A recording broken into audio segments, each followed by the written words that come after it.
Telepon lebaran dari negeri plus 62 oleh MH Jayapranda. Aku warga plus 62. Aku ingin sekali seperti yang lainnya. Setelah meminjam uang dari rentenir yang bunganya tidak terkira, akhirnya ia ada di saku celana. Sederhana, hanya ingin bisa menelpon para wakilku di sana. Bukan ingin komplain karena tidak mendapat bantuan. Maaf, jiwaku tidak miskin. Bukan karena daganganku dirazia, aku patuh pada negara.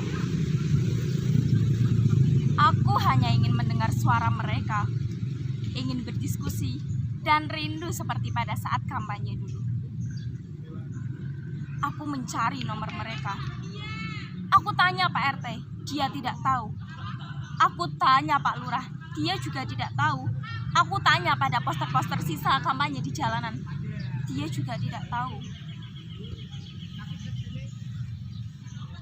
Padahal selama masa kampanye dulu, aku rela membenci dan berdebat dengan saudaraku untuk membelanya. Akhirnya aku punya nomor, namanya Tante Veronica. Operator menjawab, maaf, para wakil negara beserta jajarannya sedang berdiskusi, sedang sibuk. Hari telah berganti, namun tiada pertanda pasti. Sebentar lagi terhenti setelah berbulan-bulan terganti. Bahkan semakin terombang-ambing, susah dimengerti, dibuat bingung berita di TV, tumpang tindih diksi antar wakil negeri. Ini bukan cuma kejadian, tapi ini sebuah pesan. Ini bukan cuma fenomena, tapi ini sebuah surat cinta.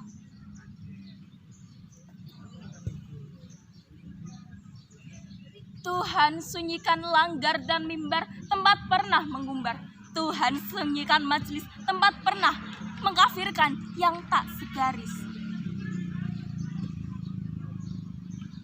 Ini lebaran tanpa jabat tangan, sebab sebelumnya kita lupa berjabat hati.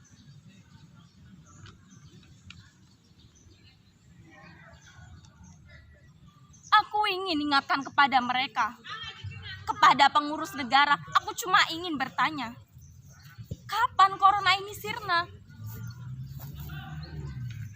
Aku taat dan patuh. Aku tak jualan lagi sebagai kaki lima. Tidak seperti yang punya modal-modal besar, yang mengundang orang-orang berdesakan berbelanja. Sebab di hari lebaran ini, aku tak seperti para penerima bantuan di sana yang sibuk berdesak-desakan untuk berbelanja. Di toko busana, di mal, dan di pasar-pasar.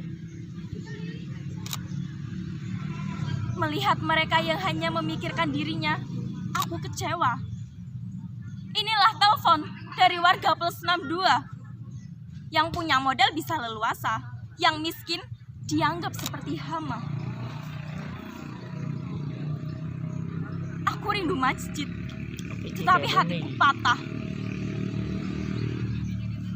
Aku semakin marah. Aku buka YouTube, aku cari di channel Sufi Akustik. Di sana hanya ada temanku MH Jayapranda dengan konten tidak lakunya. Aku buka Google. Di sana hanya ada artis yang sedang pamer uang kekayaan, sedang melakukan giveaway. Aku nyalakan TV. Di sana hanya ada berita artis dengan kawin cerainya. Ku ketok HP-ku, ku ganti sinyalnya. Di sana hanya ada foto dan video perempuan memamerkan dada. Aku lari ke Instagram.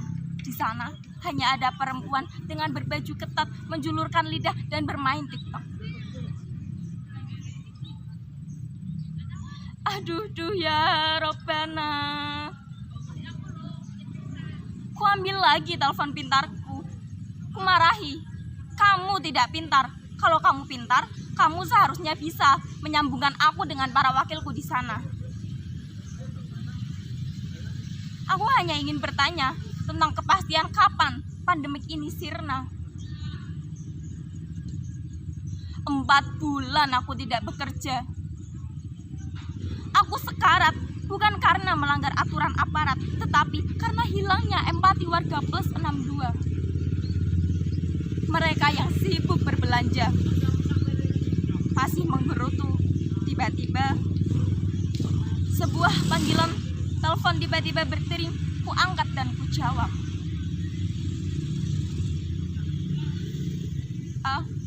Apakah ini sudah waktunya? Apakah harus sekarang? Seberkas cahaya sudah ada di sampingku. Ia menarikku ke sebuah jalan, dan sosok itu berkata, ia tidak pernah mengecewakanmu. Jika berjanji, ia tepati.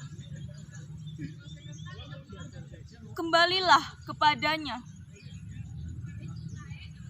Sebelum pergi, aku tulis pesan untuk keluarga kecilku, untuk istriku yang sedang masak aking, untuk 11 anakku.